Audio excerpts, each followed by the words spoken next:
If you could introduce yourself, and normally I don't have people do this, but I'd like you to tell us in a couple lines or less what Electrovaya does, why you've been invited, because we have a battery expert on the panel. Thank you. Yeah, delighted to be here. So Electrovaya, we're listed on the Toronto Stock Exchange. We're probably now North America's last remaining battery pure play player in North America. There were several others on the NASDAQ and New York Stock Exchange over the last few years, but they've mostly exited.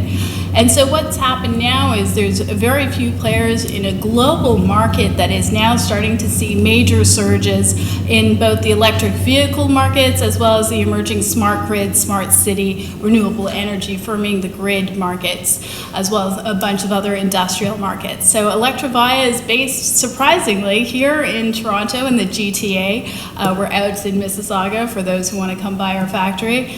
We also now have a major footprint in Europe, with Europe's largest battery player as well. So Electrovaya is now the largest battery player in both North America and in Europe because we've acquired a former Daimler Evonik joint venture. So we have our own gigawatt-hour plant based in Europe, and we have our sizable plant based here in Toronto as well. We have about 500 patents on lithium battery technology, and we really go the distance in terms of investing in our supply chain, where we see some really advanced new materials, and so we're very familiar with the exciting work that's done across your industry and in the value-added processing that happens upstream of that. So I heard you correct. You have 500 patents.